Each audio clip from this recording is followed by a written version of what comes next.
Bueno, y aquí seguimos como todos los días a las 20 horas a través de este espacio de comunicación que le hemos dado en llamar Gente de Bien. Como ustedes saben, venimos haciendo entrevistas y tratando de descubrir qué habrá querido decir el presidente Javier Milei cuando asumía. Decía que él, la gente de bien, no se tenía que preocupar por nada, que no iba a haber zumbas, que nadie iba a perder el trabajo, que la gente de bien no iba a ser afectada por ninguna de sus políticas, justamente las iba a cuidar a la gente de bien. Aparentemente nosotros no estaríamos siendo gente de bien, tenemos varios amigos, compañeros, gente que conocemos de la parte privada y pública que han perdido el trabajo, entre uno de esos me encuentro yo desde el martes y esto aparentemente recién comienza, vienen nuevas subas ahora en abril.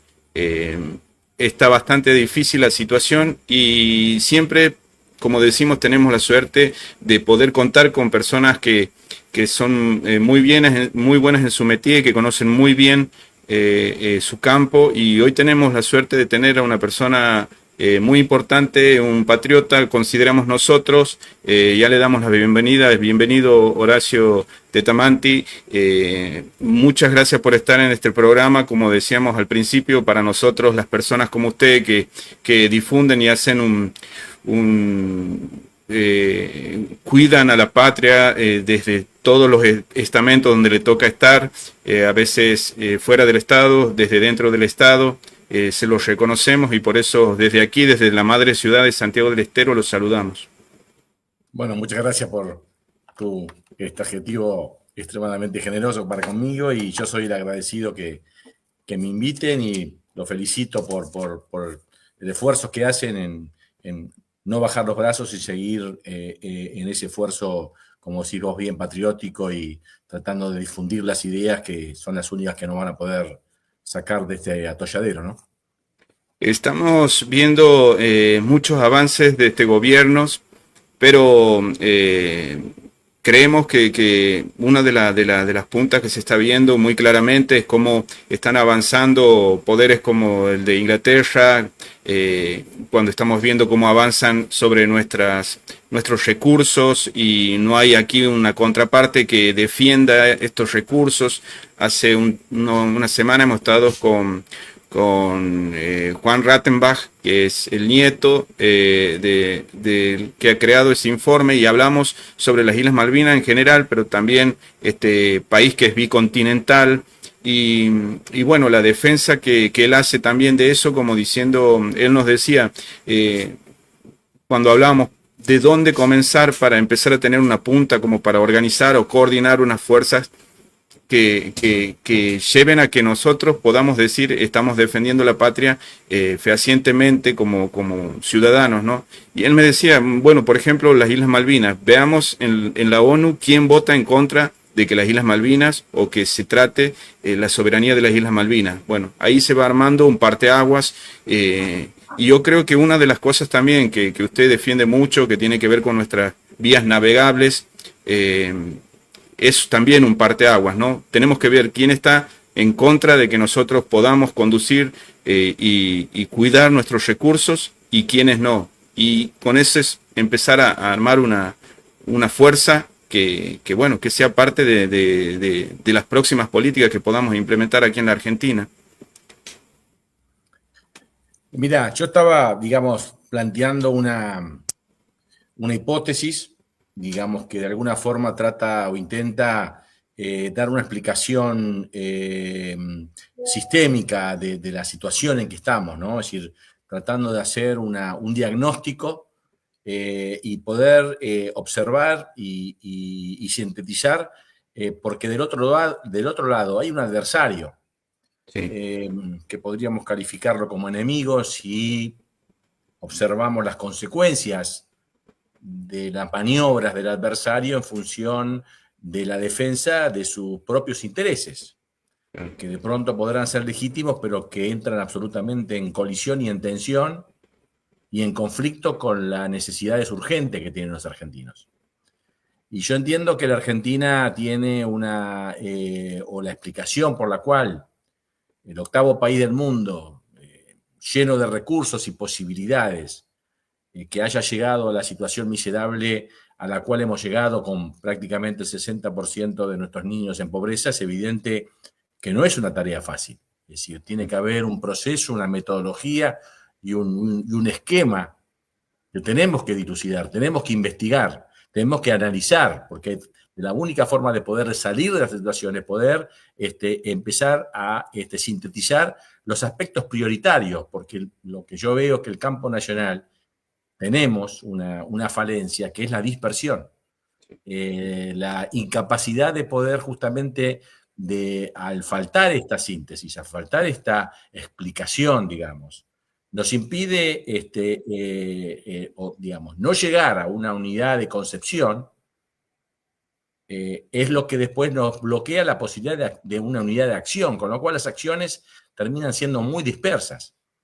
Y yo lo que trato de explicar que el adversario, que podría ser, como decíamos, en función de las consecuencias dramáticas, calificada como enemigo tranquilamente, justamente tiene lo contrario, es decir, ejecuta una específica búsqueda de objetivos que hacen a la consolidación de sus expectativas respecto sobre el territorio, que inclusive van más allá de las fronteras argentinas, es decir, para el adversario, el Sudamérica no es una partición de países, es un conjunto, un territorio capaz de poder ofrecer una cantidad importante de recursos de valores geopolíticos. Es decir, el 50% de la proteína vegetal que se transa a nivel de transporte marítimo sale de la zona sudamericana, como bien la ves acá, y es justamente la Cuenca del Plata, que excede a la Argentina. Toma parte del Paraguay, parte de Bolivia, parte de Brasil, y todos sabemos que esta revolución de la biotecnología en cuanto al desarrollo de semillas, de agroquímicos, de fertilizantes, han transformado en lo que eran las selvas nativas, digamos, del Gran Chaco, de paraguayo, del Chaco paraguayo, prácticamente hoy ha sido de alguna forma arrasado y reemplazado por grandes extensiones de la plantación de la soja. Con lo cual, y no solamente se agota en este elemento, sino que podemos sumar, por ejemplo, el mineral de hierro, que si bien nosotros no somos, digamos, el país que tiene esos recursos, sí lo tiene Bolivia en el Mutún y Brasil en Corumbá. Con lo cual, si bien nosotros no tenemos el recurso, sí tenemos la llave estratégica, que es el río Paraná. Es decir, ni la soja, ni el mineral de hierro, ni eventualmente los minerales raros que empiezan ahora a ser más demandados, ni la posibilidad del litio, ni la posibilidad de los minerales que eventualmente puedan surgir del norte argentino, noroeste argentino, pueden tener una competitividad, digamos, internacional si carecen de la llave estratégica que da el río Paraná. El río Paraná es evidentemente, y ha sido, desde la época de la colonia, el eje central de la Argentina. La Argentina nace, nosotros nacemos como el virreinato del Río de la Plata, que justamente es esa desembocadura. Entonces, ahí aparece una búsqueda de una cantidad de objetivos que tienen como, por ejemplo, un objetivo, yo te diría, histórico de las colonias, de los colonizadores, es decir, tratar de separar los países productores con los países de los puertos de embarque. Es decir, si un solo país concentra o tiene la capacidad de unificar en su propia soberanía no solamente la propiedad de esos recursos, sino también el manejo de la logística, se coloca en una posición de fortaleza en cuanto a la transacción de la oferta y la demanda. Es evidente que la demanda de estos recursos se coloca en una posición mucho más fuerte si, por ejemplo, el país, como Argentina, está, digamos, de alguna manera expulsados del agua y el desarrollo de las vías navegables hace que los puertos sean externos a la Argentina, que es el caso histórico del porqué de la existencia de la República Oriental del Uruguay, que fue un viejo anhelo del Reino Unido, digamos, de justamente evitar que un solo país pueda controlar ambas márgenes del Río de la Plata, porque el hecho de controlarlas hace que justamente la consolidación en una sola unidad jurídica, en una sola nación, digamos, un fortalecimiento de esa capacidad de ofrecer esos recursos. Y ahí vemos una primera cuestión, que es la fragmentación. digamos. La fragmentación es una metodología de sometimiento. Es decir, la fragmentación es un objetivo, porque el fragmentar las partes de un gran país como la Argentina permite apropiarse de las partes. Es más fácil apropiarse de una parte que del todo.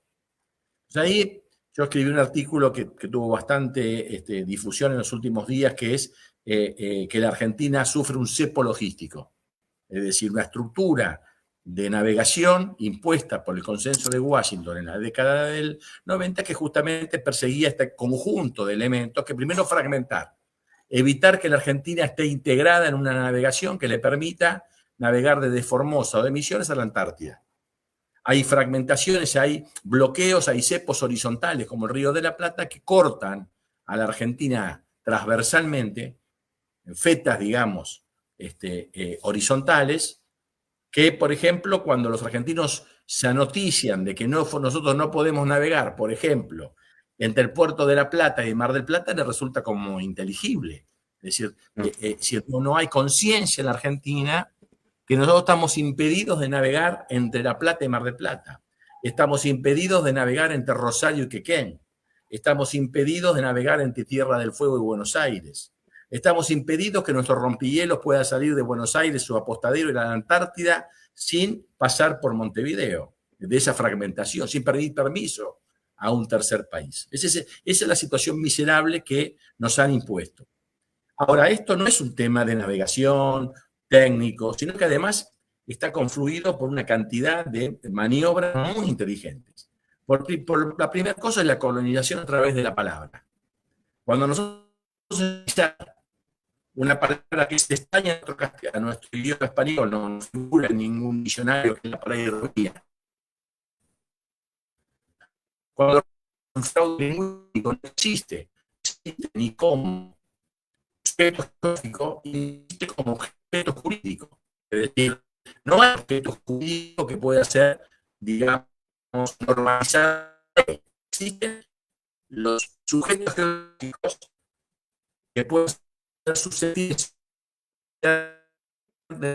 como objeto para es un río que tiene nada con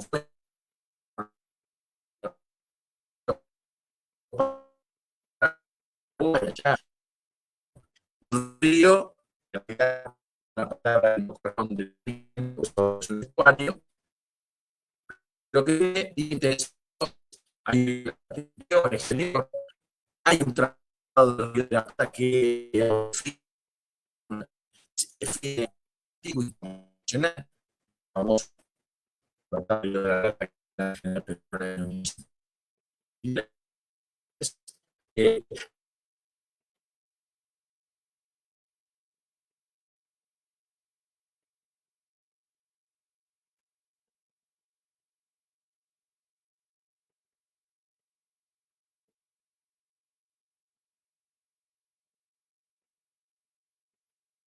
es decir, no hay una soberanía ni argentina ni paraguaya, es binacional. Por lo tanto, también tiene su contexto jurídico diferente. El río Paraguay, digamos, el que desemboca justamente en el río Paraná y va hacia el norte hasta Corumbá, tenemos una parte compartida hacia el norte de Formosa, que ese segmento del río Paraguay también es binacional y está regido también por otro contexto jurídico, con lo cual no hay hidrovía, no existe hidrovía, no hay se habla de hidrovía cuando realmente el Río de la Plata nunca perteneció a nada de hidrovía. Y llegamos al caso, por ejemplo, que el presidente de la República habla de hidrovía, confunde, porque ahí estás haciendo un esquema que es el Río de la Plata y que es el corazón de la discusión que hoy estamos hablando acerca de la concesión de dragado y lo que estamos hablando del debate de los ingresos estratégicos al Río de la Plata, y esto se habla como hidrovía, se vende como si fuera hidrovía.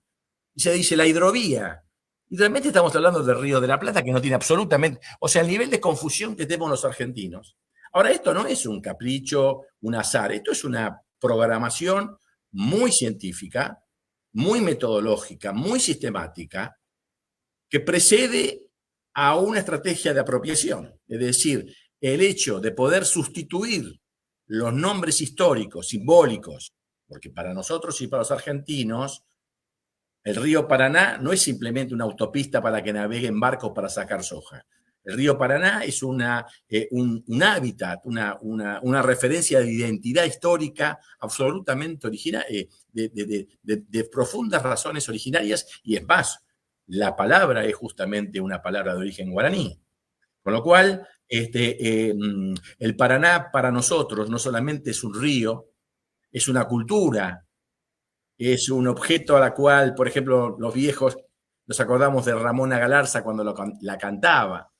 Es lo que nosotros nos referenciamos sobre los grandes combates patrios que se dieron a la vera de estos ríos, que fueron constitutivos de nuestra identidad, inclusive en algunos momentos ocultados, con otra estrategia de ser los desaparecidos de la historia.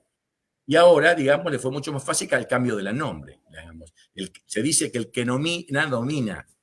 Digamos. La técnica que es, digamos, el Reino Unido es el maestro de estas cuestiones, es el cambio de las denominaciones, que precede a un proceso de apropiación, que es el vaciamiento simbólico de la referencia de la palabra. Entonces, ahí estás viendo justamente lo que estamos hablando. Digamos, este es un conjunto de ríos, pero no es un río o una hidrovía sin diferenciación de soberanías. Acá hay varios países que coexisten. Está el Uruguay, está la Argentina, está el Paraguay, está Brasil, está Bolivia, y que cada, digamos, objeto o sujeto geográfico pertenecen a diferentes cuestiones. No los podemos integrar, porque cada nación, cada población, cada cultura le da a su río, aquel por la cual tuvo su origen, sus padres, abuelos y su historia, una simbología particular. No es lo mismo para un paraguayo su Paraguay que para la Argentina nuestro Paraguay, o nuestro Paraná, no es lo mismo. Nuestro Paraná no es igual al Paraná Tieté brasileño. Es un objeto completamente distinto. No lo podemos unificar. Sí lo unifican las multinacionales, porque consolidan el conjunto de ríos, los diseñan como un elemento al solo efecto extractivo de materia prima, que es su negocio, clausuran las expectativas de las comunidades originarias, los expulsan del agua, porque no es una casualidad que nosotros hayamos desaparecido de nuestro propio río Paraná, que no haya barcos argentinos en nuestro propio río Paraná, y los vecinos de Rosario ven pasar todos los días esos enormes convoyes que son de bandera paraguaya, pero que en realidad son inversiones norteamericanas. La bandera paraguaya actúa como si fuera una bandera de conveniencia, donde los embarcados, donde los portuarios carecen de todo tipo de, digamos, de contexto de derechos laborales, y lógicamente son carne de cañón de los monopolios de estas grandes empresas exportadoras, que obviamente tienen en el Paraguay un lugar donde el gobierno da lugar justamente al vaciamiento de los derechos, con lo cual es imposible que la Argentina pueda competir en fletes, porque nosotros no podríamos nunca. Los argentinos tenemos una historia, tenemos una identidad. Por este país pasaron procesos políticos muy profundos, excepcionalmente en el mundo.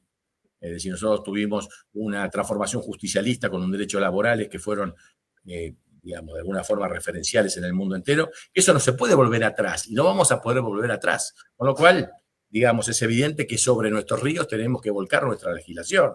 No podemos permitir que no solamente le cambien el nombre, sino que además se lo apropien, lo internacionalicen y lo utilicen justamente para sus propios objetivos.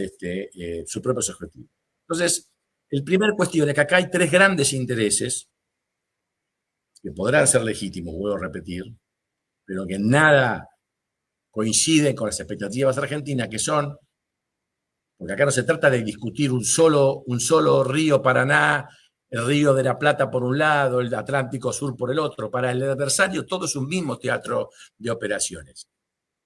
Acá el modelo de sometimiento integra el Atlántico Sur, el Río de la Plata y el Paraná, porque, digamos, ese sistema es el que permite a estos tres grandes grupos de poder, el Reino Unido en el Atlántico Sur, que se apropió nuestro canal, nos expulsó del agua prácticamente, sacando la pesca, no hay ninguna navegación sustantiva argentina en ese mar, no hay barcos argentinos, están ocupados por los barcos de estas banderas, hasta navegan barcos ilegales con banderas de Falkland, donde el Reino Unido no solamente consolida la ocupación de la Malvinas, sino que también proyecta sus intereses en la Antártida y el control bioceánico, hoy más estratégico que nunca por la problemática que todos sabemos se está produciendo en el canal de Panamá por la falta de lluvias y la falta de nivel de agua en el canal, que prácticamente lo están dejando fuera de operación.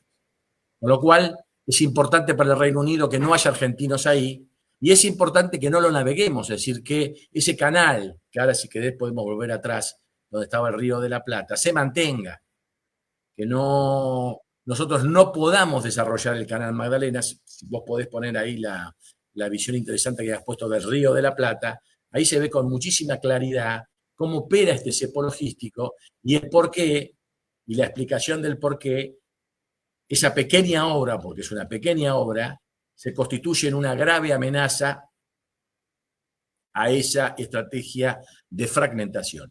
¿Y por qué estamos fragmentados? Porque ahí vemos desde Colonia, Buenos Aires, ese canal amarillo, que en vez de continuar en una línea recta hacia el mar, sí, comunicándonos directamente por aguas argentinas de norte a sur, tiene esa derivación artificial hacia el este y después hacia el norte.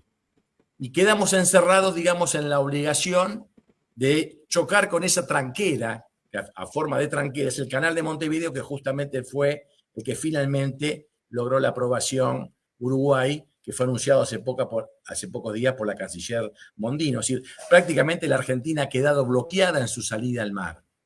Porque esto quizás es medio, no sé, no es que quiera pensar yo que la gente no entiende. Lo que no entiendo es cómo sucede. Es lo mismo, yo tengo mi casa aquí, a 5 metros tengo la puerta, y es como que le digo a mi vecino que yo que tengo mi puerta aquí, por alguna razón, leguleya o no entiendo por qué, política o lo que sea, tengo que hacer un agujero en la pared, salir por la puerta de su casa y el horario que él quiere, incluso pagando recursos, incluso en algún momento impidiéndome él, si quisiera, que yo pudiera salir con mi barco, mi barcaza, con mis productos, a buscar lo que quiera, a traer lo que quiera. ¿Por qué? ¿Cómo puede pasar esto a un país, vamos a decir, soberano en los papeles, que no pueda, teniendo la salida? No es que es como el canal de Panamá o que yo tengo que pasar por otro país necesariamente. ¿Por qué yo tengo que pasar por Uruguay para poder salir o ir al sur a mis propias tierras?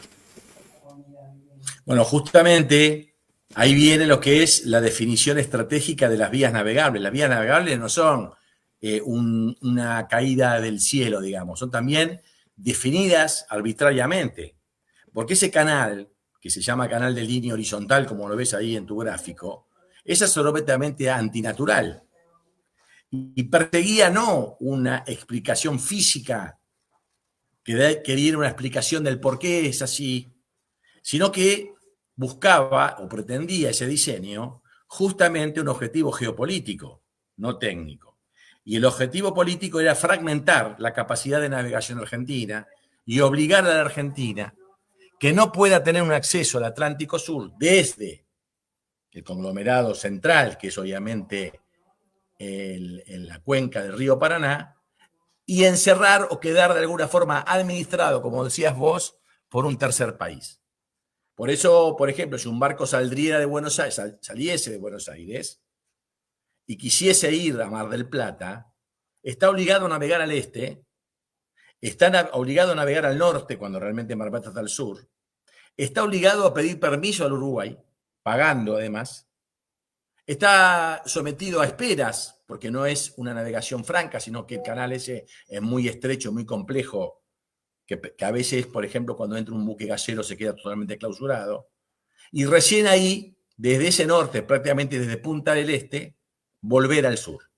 Entonces, una navegación franca, soberana, que yo creo que Buenos Aires, Mar del Plata, se puede alcanzar en menos de 24 horas, prácticamente sin ningún gasto fuera de lo que sería la economía argentina, se convierte en una navegación de 5 o 6 días, o más inclusive, con lo que todo significa, todos sabemos el significado de un costo diario de un buque, con lo cual esa navegación o esa capacidad extraordinaria de ser uno de los países más ricos en términos de recurso marítimo y fluvial, porque hay que tener en claro que lo que cuesta un peso llevado por agua cuesta 10 en un ferrocarril y cuesta 100 en un camión, llegamos al absurdo que los contenedores de Mar del Plata, de donde se produce el 70% de la pesca de exportación, parecería muy difícil de explicar que esos contenedores no vayan por agua cuando cuesta un peso llevarlos con los 100 de camión, porque los 100 no solamente es el costo, el combustible,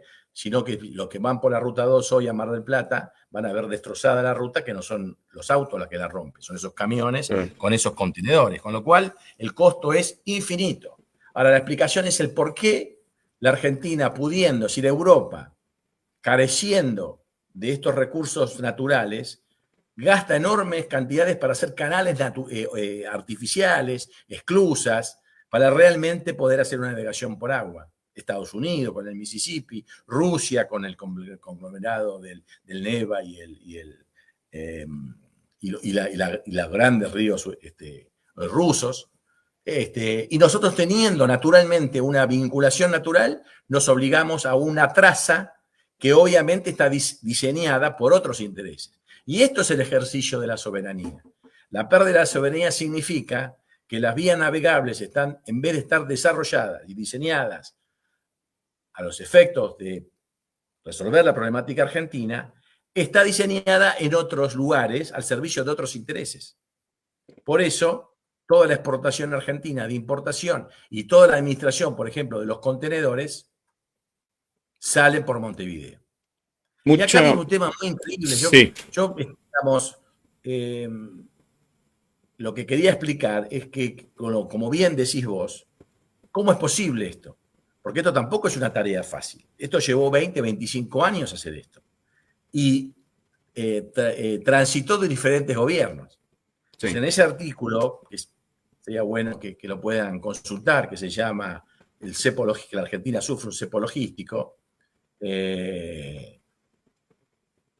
vemos con mucha claridad, y yo lo demuestro en hipótesis y acredito las evidencias, que, por ejemplo, seguramente está demostrado con claridad que el Ministerio de Transporte fue intervenido a partir del año 2015, cuando gana Macri. Y continúan los mismos funcionarios con Fernández. Es decir, Fernández no. Es decir, por eso yo a veces con los compañeros tengo una discusión que ponen toda la carga sobre Milei. Y yo creo que Milei es, entre otras cosas, un producto de nuestro propio fracaso. No sé si fue un fracaso o una traición, todavía me queda por dilucidar. Pero no hay ninguna duda que nosotros somos responsables de Milei. Entonces tenemos que pensar qué es lo que hicimos mal para llegar a esto. Y por otro lado, todos aquellos que creemos que esto es insostenible, a mí me preocupa más la falta de la preparación del campo nacional de un proyecto realmente para no volver a repetir el blooper de Fernández. Pero en el tema puramente de transporte, no hay ninguna duda que estamos intervenidos. Es decir, ahora se hace cara descubierta. Viene la Richardson, dice que los recursos son de ellos, los ingenieros están interviniendo en el Paraná ya definitivamente lo que ellos llaman hidrovía. Los propios argentinos repetimos la parada de hidrovía sin saber que eso es una metodología de sometimiento, de colonización a través de la lingüística de la palabra, del poder de la palabra, ese secuestro de los sentidos, de los símbolos. Y así vamos adelante. O sea, la hipótesis no es Milei, no es que antes todo venía bien y ahora con Milei viene todo. Veníamos muy mal. Y yo creo que Fernández, con el decreto 949, que fuimos los únicos en cierta soledad, allá por noviembre del año 2020, cuando Fernández gozaba de una gran aprobación popular y firmó el 949 y lo publicó el día de la muerte de Maradona para que pasara desapercibido, nosotros lo sacamos a la luz y afortunadamente tuvo una gran repercusión en el campo nacional. Y creo que evitamos, porque hoy estamos discutiendo el Paraná todavía, es porque no fue, digamos que no pudo consumarse el 949. Y el 949 era un decreto que si uno lo lee por su mal castellano, por el uso de la palabra hidrovía, por algunas consideraciones, claramente se da cuenta que no fue redactada en la Argentina. Es un decreto que fue redactado en el norte, que le haya puesto la firma al presidente nuestro. Pero bueno, no es un decreto argentino. Es Es un decreto que fue desarrollado Entonces, esa es la hipótesis, digamos. Y para toda estrategia de fragmentación, el único verbo que le opone es la integración. O sea, nosotros tenemos que empezar a hablar de integración, tenemos que hacer esfuerzos de integración, porque somos un país desintegrado. Y somos desintegrados porque es una estrategia, la desintegración también es una estrategia de apropiación. Es decir, la desintegración precede a la apropiación. En este caso es material, es física, digamos, en el impedimento de navegar. Pero hay fragmentaciones sociales, hay fragmentaciones culturales, hay fragmentaciones territoriales. Es decir, el adversario o enemigo, como lo quieran llamar, está permanentemente invirtiendo en todo metodología que te lleve a una fragmentación. Entonces nosotros tenemos que procurar la integración. Y no ser también los idiotas útiles de estrategias de fragmentación. Y acá aparece el huevo de Colón en este campo particular, que es el Canal Magdalena, que es el que permite neutralizar esa estrategia de fragmentación, bypassear esa obligación de pasar por Montevideo e integrarnos de norte a sur a través de una navegación soberana. Por eso yo decía, ¿qué país va a tomar en serio cuando la Argentina testimonialmente reivindica las Malvinas, reivindica su carácter bicontinental, como decías vos, reivindica el Atlántico Sur, cuando por acto propio y por un canal de acto propio, no es que fue una guerra y nos impusieron, sino que todos estos tienen firmas de presidentes argentinos, tienen firmas de la Rúa, tienen firmas de Fernández, tienen firmas de Macri, tienen firmas de Milei, nos obligamos a navegar al norte. Así, el tipo que viene afuera, este tipo realmente dice que le interesa las Malvinas, pero la verdad no le interesa mucho la Malvinas, porque si su canal si le interesa el norte, le interesa ir a Europa, le interesa ir no sé a dónde, no tiene intereses, porque si tuviera intereses en el sur, o si fueran genuinos sus intereses en las Malvinas o en la Antártida, lo primero que haría es una vía de navegación hacia el punto de interés. Nadie puede tener un interés y bloquearse el acceso al punto de interés. Esa es una contradicción, es evidente, que va por una mano el discurso, que puede tener dos caracteres. El discurso hipócrita de los pseudo-peronistas, nacionalistas, como Fernández, que habla como Rosa, pero firma como Rivadavia, o la brutal, el discurso brutal de Milei, que te dice de frente, yo me quedo con los Milei, no con los Fernández, porque realmente no lo pudimos neutralizar, porque es una especie de mutante que se inyecta, se incorpora y se infiltra, y te va llevando de tiro. Y es muy difícil. ¿Cómo? A nosotros se nos fue muy difícil hacer la denuncia. Nosotros denunciamos a Fernández en el diciembre del 2020 como traidor a la patria. Y explicamos que el decreto 949 era un decreto hecho en el exterior y que además era una traición a la patria porque realmente clausuraba definitivamente la posibilidad que la Argentina pudiera acceder al Atlántico Sur. Pero fue muy difícil, no fue fácil, digamos. Además, nosotros yo soy afiliado al partido, con lo cual se me hace muy difícil denunciar como traidor al presidente que teóricamente representa a mi partido.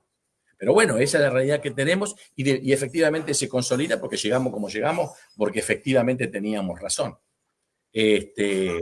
Horacio, ahí cuando usted dice, bueno, lo llevo algo que no tiene mucho que ver, pero en algún momento la gente estaba como muy convulsionada con las pasteras en Uruguay y había una movilización tremenda de muchos puntos del país, tenían eso como una lucha casi de soberanía y hoy por hoy no se habla mucho de este tema. Aquí nosotros encontramos una cita de usted que dice la soberanía no solo es geográfica, también es económica y social, ya que se afecta a las economías regionales y por ende la vida laboral de los argentinos. O sea, estos recursos, como la otra vez hablábamos también con Juan Rattenbach, el alimento que necesitamos, hay muchos chicos que no llegan a la canasta básica. O sea, recursos económicos, recursos en derechos para cobrar, que saquen productos. Esto que usted está diciendo, lo que ha hecho, por ejemplo, Alberto Fernández, que siempre tenía el problema de que no tenía fuerza para algunas cosas, pero para otras le salían de taquito. Entonces, ¿cómo se hace en temas prácticos como para que nosotros podamos instalar este tema que es tan importante, que va a ser devastador si se firman, ya sabemos, esto se firma aquí en la Argentina y después anda a pelearle en Nueva York o en donde ellos, la cancha que ellos elijan para jugarte. Vas a tener que pagar con la mitad del país si quieres volver a recuperarlo. Entonces, yendo al punto este, ¿cómo podemos hacer entre todos los que realmente nos interesa, para poner esto en la agenda? Yo, por ejemplo, me gustaría votar, si viene una elección el año que viene, a alguien que esté preocupado. Quisiera votar a alguien como usted, que esté en una lista, a alguien que defienda esto realmente, que venga con una mochila de soluciones, no solo de palabras. Y no lo tenemos, no tenemos ni la difusión, no tenemos ni las personas que vayan a implementar la pelea en contra de estos poderes que son, obviamente son foráneos, pero con mucha ayuda de aquí, de los locales. Mirá, con respecto al tema electoral, yo puedo dar un poco mi historia, que soy una especie de proscripto serial, porque intenté varias veces ser el candidato a intendente de mi ciudad, que es Mar del Plata, y fui proscripto 4 veces, y fui proscripto por el Partido Justicialista, es decir, los perfiles de determinadas circunstancias, que de alguna forma establecemos determinados razonamientos, se hace muy complejo. Eso sería una discusión, digamos, en el campo electoral, digamos. Es decir, la maquinaria de proscripción prácticamente es una especie de protocolo que se ha replicado en casi todos los lugares de la Argentina, ¿no es cierto? Es decir, es una metodología y una patología, entre otras cosas, del Partido Justicialista, del cual soy afiliado. Pero eso sería una discusión que sería interesante abordar, que te la puedo dar de mi experiencia como militante y candidato frustrado en varias oportunidades. Pero sacando esto, acá lo que yo te quería plantear era que primero el esfuerzo que tenemos que hacer es de la conceptualización. Es decir, tener claro, porque todo el mundo, lo que sí está absolutamente claro, más allá que no podamos comprender bien la naturaleza del mecanismo por el cual llegamos a lo que llegamos, no hay ninguna duda que la Argentina es una situación absolutamente catastrófica. Y esta idea que los argentinos estamos como estamos porque somos planeros, vagos o no servimos, es una estafa intelectual. Los argentinos viven y vivimos muy por debajo de nuestras posibilidades, porque hay otras comunidades que viven muy por encima de sus posibilidades a costa de nuestros propios recursos. No hay ninguna duda que en Europa viven por encima de sus posibilidades. Claro. Y no hay ninguna duda que nosotros vivimos por debajo. O sea que acá hay una transferencia de recursos y yo creo que en la logística estratégica de la navegación y los puertos se define el comercio exterior, que es la principal fuente de saqueo de la Argentina. Y si vos no controlás el comercio exterior, no controlás la moneda. Y si no controlás la moneda, no podés emitir. Y si no podés emitir, es inflacionario. Nos meten la idea que emitir es inflacionario cuando eso es absolutamente falso. Y estamos donde estamos.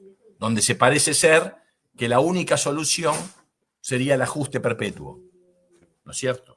Ahora, está claro que la Argentina tiene un Producto Bruto que es la mitad de lo que podría tener, porque no hay ninguna razón que nosotros tengamos un Producto Bruto como el de España, no es el 40%.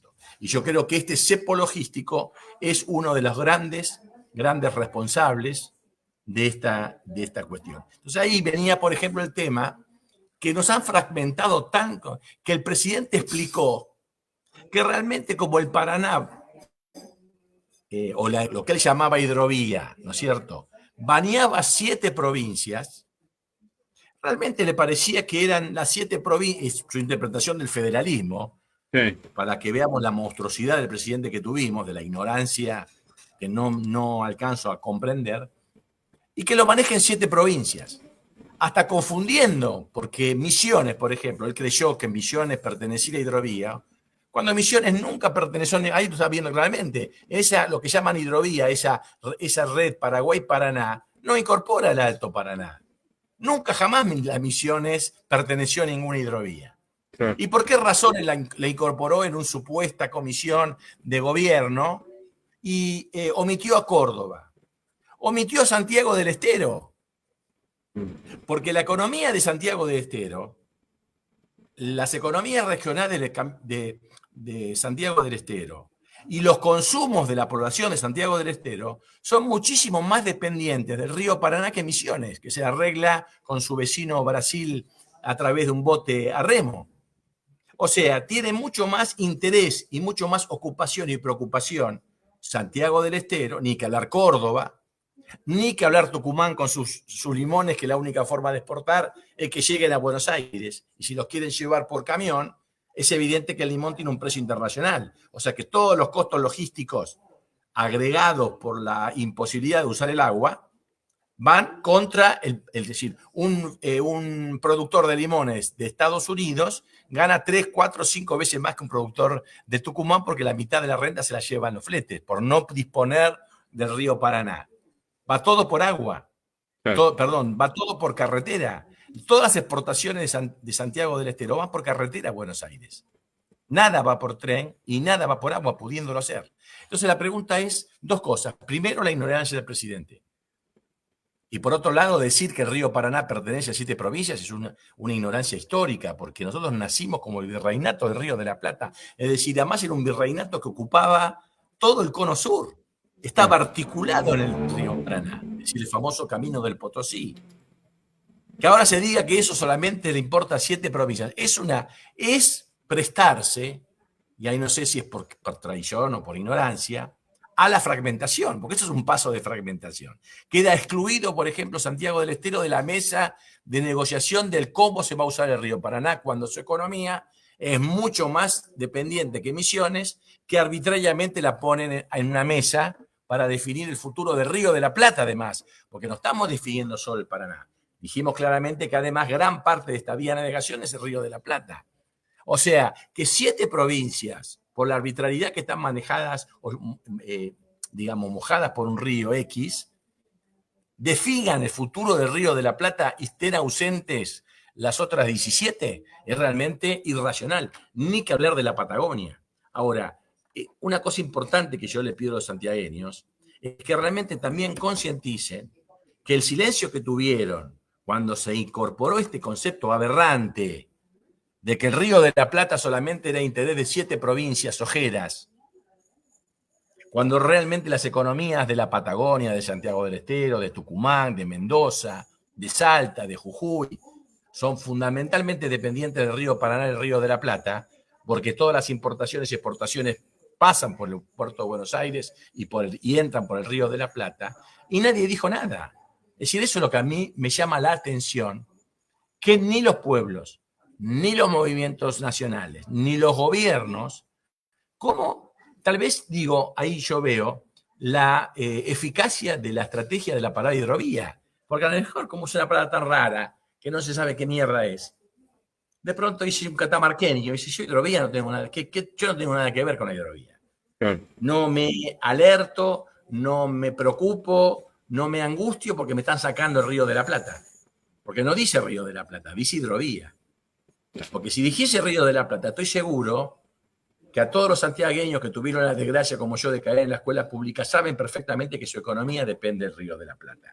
Y no hubiera sido tan mansa su reacción al momento de que nuestros gobernadores o gobiernos entregaron el Río de la Plata.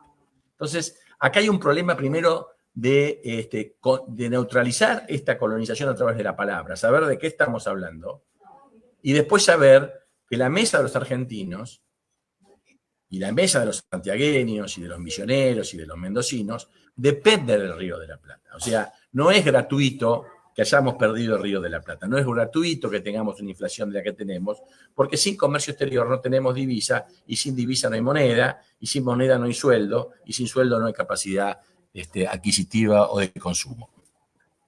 Entonces, ese puente es lo que estamos tratando de articular. Por eso yo decía que la primera hipótesis es saber que acá tenemos una tríada de intereses que buscan consolidar la fragmentación. Y nosotros tenemos que oponernos a la fragmentación. Y lo primero que tenemos que hacer es recuperar la estructura portuaria y la soberanía de navegación de norte argentino a la Antártida.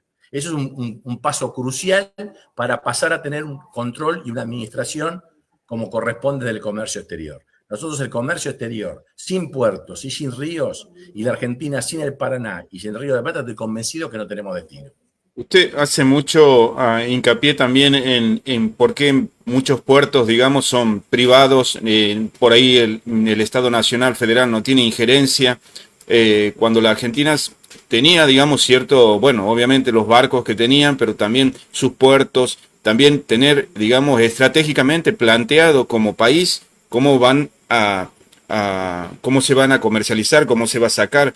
En un hipotético caso que tengamos algún problema, cómo vamos a controlar nuestros puertos. Eso también es algo, para mí es increíble de que, por ejemplo, no se pueda entrar a puertos que están en la Argentina, que deben estar concesionados, no sé cómo será en la parte legal eso, pero de no saber ni qué transportan, ni cuánto transportan. Como usted decía también, empresas que tienen, hacen pie, son de aquí de la Argentina y tienen en Paraguay o en Uruguay una filial, 2 o 3 oficinas, y supuestamente desde ahí mandan soja que no tienen dónde, ni aunque pongan en las macetas, no tienen de dónde vender esa soja. Entonces, ¿cómo funciona esto? Y para que no tengamos ninguna injerencia, no tengamos ningún botón para apretar para poder controlar esto. Por eso, acá el trabajo de pinzas es que cuando se hizo o se aceptó la gestión privada de los puertos, si ese puerto de gestión privada hubiese tenido la presencia del Estado suficiente de prefectura, de SENASA, que la deberían tener, parecería ser que podía tener una racionalidad. Pero la combinación de la gestión privada del puerto más la entrega de la vía navegable, porque acá el factor estratégico, lo que se confunde, es la importancia no es el puerto, es la vía navegable. Es decir, acá se cree que el puerto, aquí es el puerto, pero si el puerto no tiene vía navegable, la vía navegable no es tuya, no tiene sentido tener un puerto sin vía navegable. Acá lo estratégico es la vía navegable. Y eso es lo que yo quiero explicar a los argentinos que están focalizados en el puerto, la pérdida del puerto, porque lo que hemos perdido el río Paraná. Es decir, la batalla de Obligado no fue por un puerto, fue por el control del río.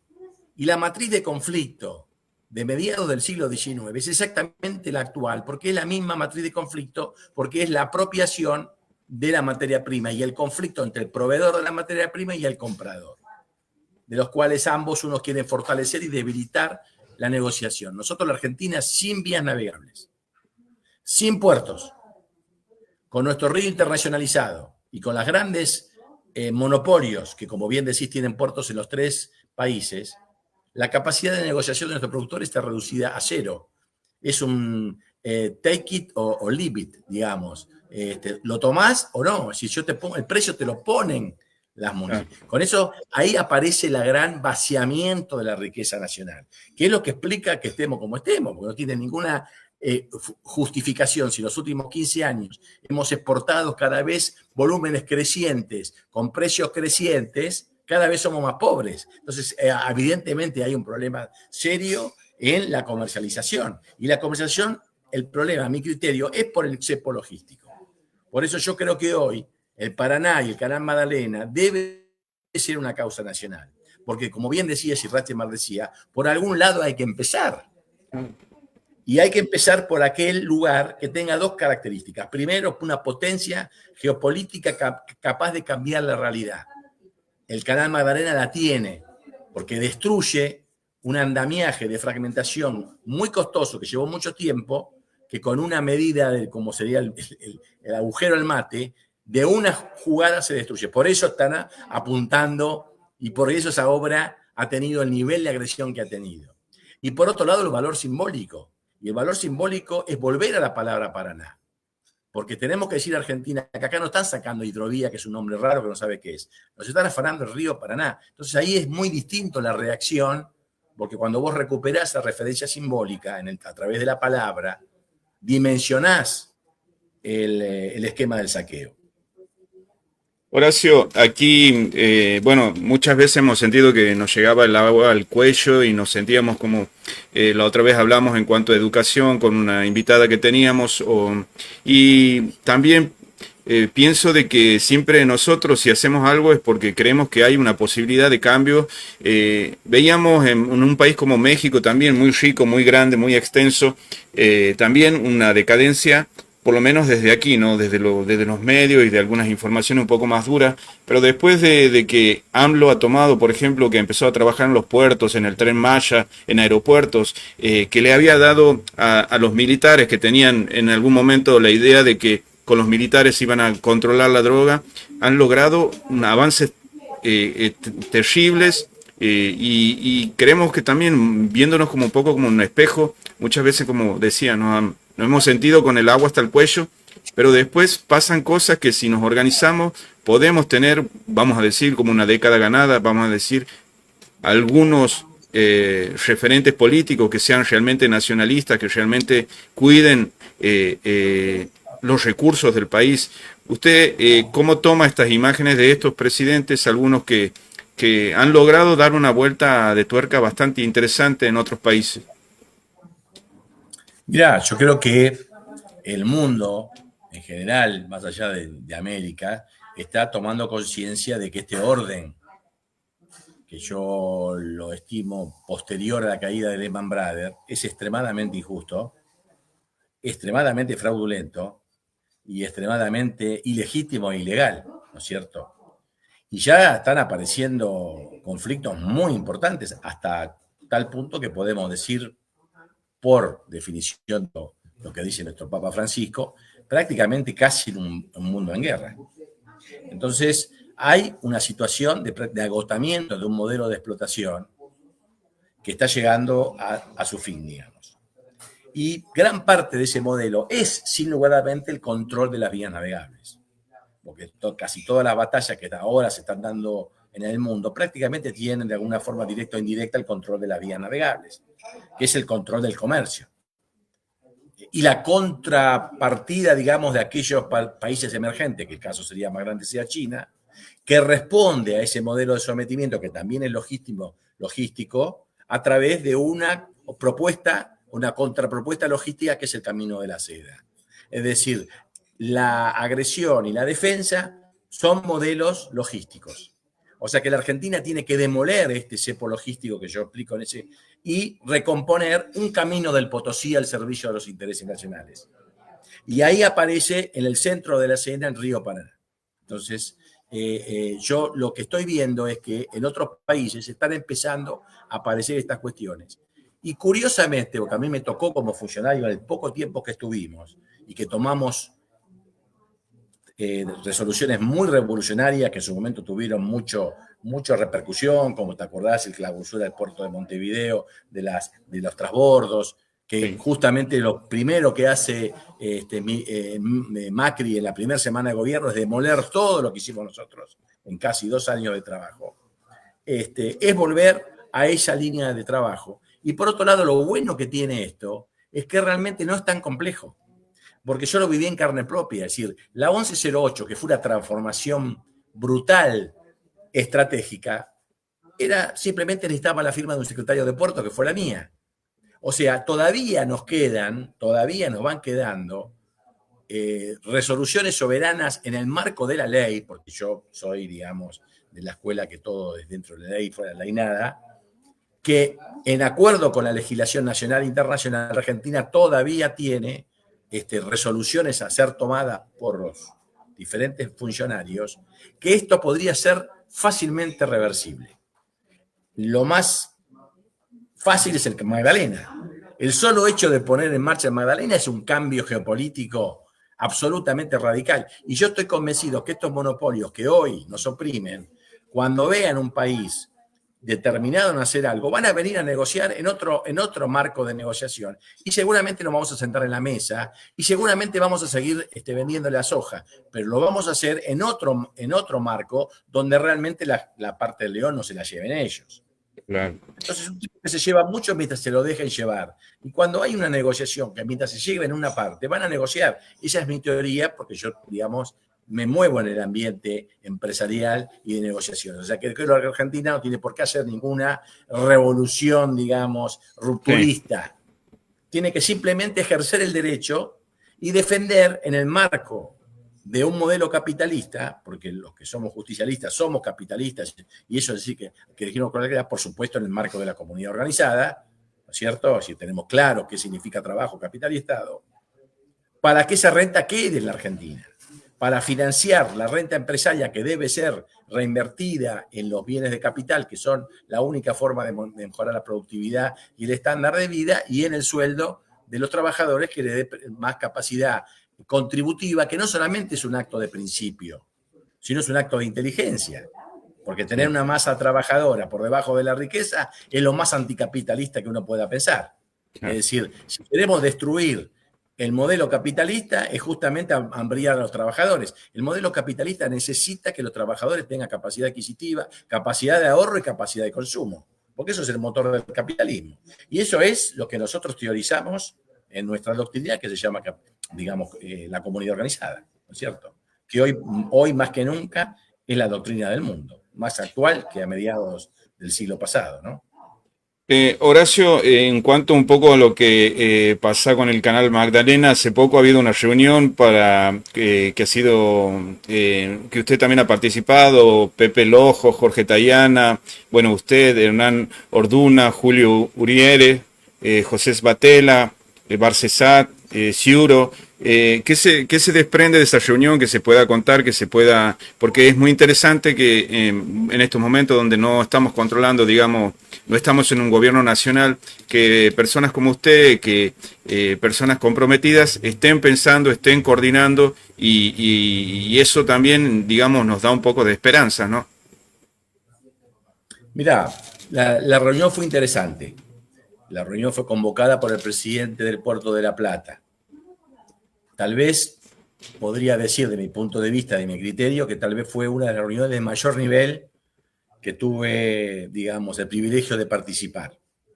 Desde un ex canciller y ministro de Defensa hasta, digamos, militantes muy comprometidos con el campo nacional, prestigiosos constitucionalistas como Barcesat y Cholvis, estaba el presidente del Astillero Río Santiago, en fin, estaba Sbatella, que fue un importante funcionario del gobierno, de nuestro gobierno.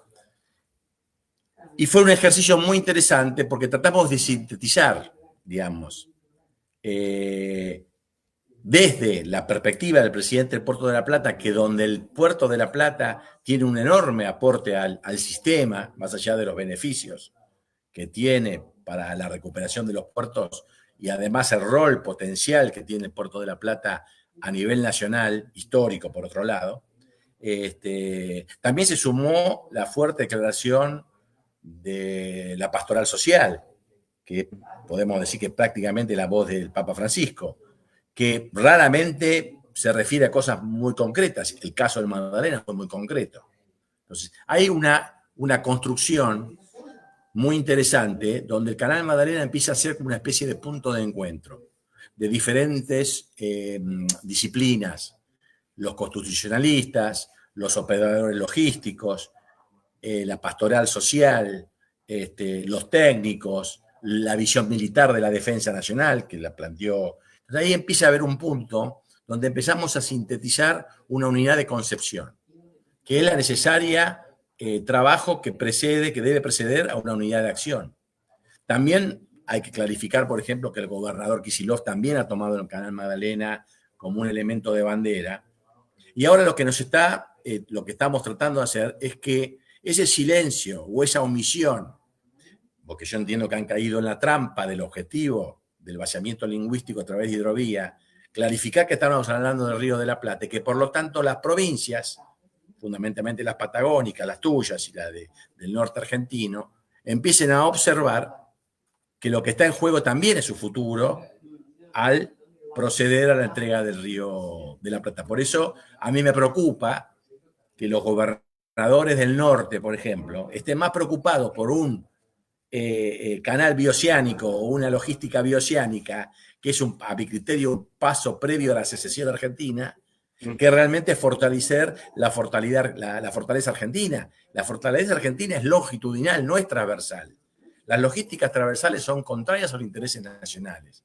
Las logísticas longitudinales que tenga como punto de partida el río Paraná es lo que hace fuerte a la Argentina, no solamente para nuestra propia producción, sino la producción del resto de la región. Entonces, acá la peligrosidad es que la regionalización de la Argentina haga que hay una partición de la Argentina, gobernadores del norte que ya empiezan a perder interés o esperanzas de que su problemática sea resuelta en la capital federal. Y prefieren hacer acuerdos con Brasil, con Chile, con acuerdos bioceánicos, que son, a mi criterio, el certificado de defunción de la Argentina tal la conocimos. Y por supuesto el paso que sigue es perder la Patagonia, con lo cual tenemos que integrarnos longitudinalmente, porque la Argentina es un país longitudinal, así como Estados Unidos es un país transversal. Nosotros somos un país longitudinal y la columna vertebral del país longitudinal tiene un nombre y apellido Río Paraná, y por esa razón y no por otra fueron el Río Paraná donde los combates del control del Río Paraná fueron lo que dieron nuestra identidad, porque ahí se daba el futuro, se daba la problemática de los modelos de país industriales contra modelos de país extractivos de materia prima, subordinadas a determinados imperios. Entonces, ahí es muy importante que también se empiece a conceptualizar que el Canal Magdalena, que es el referente simbólico de un problema mucho más grande que el propio Canal Magdalena, también se haga carne en las provincias del interior de la Argentina, porque justamente la parada hidrovía tuvo ese extraordinario éxito de borrar el sentido y que las provincias cuyas economías dependen, sin saberlo, en forma determinada por el río Paraná, se desentienda de su entrega. Horacio, le quería agradecer mucho este tiempo que usted nos ha dado. La verdad que es para nosotros un lujo tenerlo y como decía al principio, le reconocemos mucho su trabajo, su divulgación y a veces creo que debe ser cansador también repetirlo tantas veces, pero cada vez que se lo convoca siempre usted está ahí. Y bueno, quería consultarle, en el gobierno de Mauricio Macri, él decía que iba a hacer un puerto aquí en Santiago del Estero. ¿Usted ve alguna factibilidad? Capaz que con su capacidad de ingeniero, el presidente Macri, capaz que pensaba en alguna posibilidad. No, yo había en esa época de delirios, había una especie de hidrovía artificial, y yo decía, tenemos el río de llanura más importante del mundo y no lo usamos, lo navegan los puertos, los barcos extranjeros. ¿Por qué no primero navegamos nuestros propios ríos antes de hacer y no sería más razonable hacer un puerto seco en Santiago del Estero, con aduanas rápidas y una vinculación ferroviaria hacia un puerto eficaz en el Paraná para que tengan una vía acuática eficaz para la exportación de esos productos? Parecería ser más lógico esto, y no vaya a ser que estos delirios son bombas de humo para que no se haga nada y todo siga como está. Porque como está, no es que no pasa nada. Siguen pasando cosas. Lo que pasa es que las cosas que pasan son contrarias a los intereses nacionales, lamentablemente. Horacio, de nuevo, muchas gracias y bueno, ojalá que en algún momento este tema de la militancia y de estas importantes cuestiones que tienen que ver con el país y con nuestra soberanía también, podamos tenerlo, ¿por qué no?, por la provincia y bueno, conocerlo o tal vez nosotros trasladarnos para ahí, porque siempre es muy interesante conocer gente como usted y, como le digo, también por su reconocida lucha en favor de nuestra patria. Bueno, te agradezco mucho y bueno, tratemos de construir una unidad de concepción para que de una vez por todas el campo nacional tenga una capacidad de acción contundente para modificar un status quo que realmente es evidente, es contrario a nuestros intereses. Bueno, muchas gracias. Ahí teníamos a una persona que queríamos hace un tiempo tenerla en el programa porque es una persona, como digo yo, que le reconozco que muchas veces ha estado en diferentes momentos advirtiendo, como en el caso que él contaba, de que había pasado en un momento bueno, lo que Alberto Fernández intentó pasar y eso se nos hace loable. No hay mucha gente que siga intentándolo y ese es el caso de este hombre que hemos tenido hoy. El próximo lunes tenemos una invitada muy interesante, así que lo vamos a estar dando a conocer a través de las redes con un flyer. Y bueno, muchas gracias a todos los que han estado conectados. Vamos a seguir con estas entrevistas y, como siempre les digo, muchas gracias. Pongan me gusta, sigan el canal, comenten pásenle a gente que le pudiera interesar, porque vamos a seguir en esto que hemos dado, en este raíz de entrevistas que hemos dado en llamar gente de bien. Seguimos en esta investigación tratando de entender qué sería gente de bien. Hasta el lunes.